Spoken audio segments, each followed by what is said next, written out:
Kozhikode JDTയിലെ strong room തുറന്നു എന്ന രീതിയിൽ വരുന്ന വാർത്ത തെറ്റാണെന്ന് പേരാമ്പ്ര റിട്ടേണിംഗ് ഓഫീസർ. തെരഞ്ഞെടുപ്പുമായി ബന്ധപ്പെട്ട എൻകോർ സോഫ്റ്റ്വെയറിലെ വിവരങ്ങൾ അപ്ഡേറ്റ് ചെയ്യുന്നതിനായി പേരാമ്പ്ര മണ്ഡലത്തിലെ പോളിംഗ് രേഖകൾ സൂക്ഷിച്ച സീൽ ചെയ്യാത്ത മുറിയാണ് സ്ഥാനാർത്ഥികളുടെ ഏജന്റുമാരുടെ സാന്നിധ്യത്തിൽ തുറന്നത് എന്ന് വിശദീകരണം. വിവരങ്ങളുമായി ലതീഷ് കൂടി ചേരുകയാണ്. ലതീഷ്, ഈ സമൂഹ മാധ്യമങ്ങളിൽ പ്രചരിക്കുന്നുണ്ടായിരുന്നു സ്ട്രോങ് റൂം തുറന്നു എന്ന തരത്തിലുള്ള വാർത്തകൾ, ചില ഊഹാപോഹങ്ങളൊക്കെ. അതൊരു വ്യാജ പ്രചരണമാണ് എന്ന ഔദ്യോഗിക വിശദീകരണമാണോ ഇപ്പോൾ എത്തുന്നത്?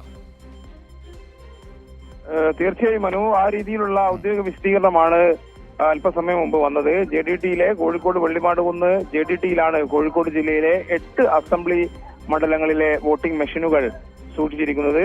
വളരെ സുരക്ഷാ സംവിധാനങ്ങളോട് കൂടി തന്നെയാണ് ഇതിന്റെ സുരക്ഷ ഒരുക്കിക്കൊണ്ട് തന്നെയാണ് ഇവ ഇവിടെ സൂക്ഷിച്ചതും. എന്നാൽ ഇത് ഈ സ്ട്രോങ് റൂം, വോട്ടിംഗ് മെഷീൻ സൂക്ഷിച്ച സ്ട്രോങ് റൂം തുറന്നു എന്ന രീതിയിലാണ് സമൂഹ മാധ്യമങ്ങളിലും അത് ഏറ്റുപിടിച്ചുകൊണ്ട് UDF സംഘവും ഇവിടെ വെള്ളിമാടുകുന്ന് JDTയിലെത്തി പ്രശ്നങ്ങൾ സൃഷ്ടിക്കാനുള്ള ശ്രമം നടത്തിക്കൊണ്ടിരിക്കുന്നുണ്ട്. ആ ഘട്ടത്തിലാണ് ഇത്തരത്തിലൊരു ഔദ്യോഗിക വിശദീകരണം ഇതുമായി ബന്ധപ്പെട്ടുകൊണ്ട് വന്നത്. എൻകോർ സോഫ്റ്റ്വെയറിലെ വിവരങ്ങൾ അപ്ഡേറ്റ് ചെയ്യുന്നതിനായി പേരാമ്പ്ര മണ്ഡലത്തിലെ പോളിംഗ് രേഖകൾ സൂക്ഷിച്ച സീൽ ചെയ്യാത്ത മുറിയാണ് സ്ഥാനാർത്ഥികളുടെ ഏജന്റുമാരുടെ സാന്നിധ്യത്തിൽ തുറന്നതെന്നാണ് റിട്ടേണിംഗ് ഓഫീസർ അറിയിച്ചിരിക്കുന്നത്.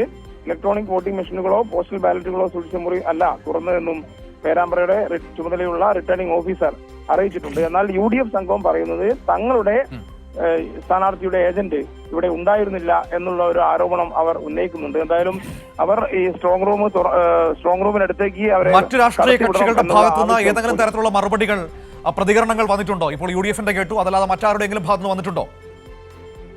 മറ്റാരുടെയും പ്രതികരണം ഇതുമായി ബന്ധപ്പെട്ടുകൊണ്ട് വന്നിട്ടില്ല. കാരണം UDF പ്രതിനിധി സംഘം പറയുന്നത് തെരഞ്ഞെടുപ്പ് അട്ടിമറിക്കുന്നതിന് വേണ്ടി ബോധപൂർവം ചെയ്തതാണ് എന്ന ഒരു ആരോപണമാണ് അവരുടെ ഭാഗത്തു നിന്നും ഉയരുന്നത്. ആ ഘട്ടത്തിലാണ് ഇത്തരത്തിലൊരു കൃത്യമായ വിശദീകരണം ഇതുമായി ബന്ധപ്പെട്ടുകൊണ്ട് പേരാമ്പ്ര റിട്ടേണിംഗ് ഓഫീസറുടെ ഭാഗത്തു നിന്നും ഉണ്ടായത്. ലതീഷ് കോഴിക്കോട് നിന്ന് സമഗ്രമായ വിവരങ്ങൾ പങ്കുവച്ചത്.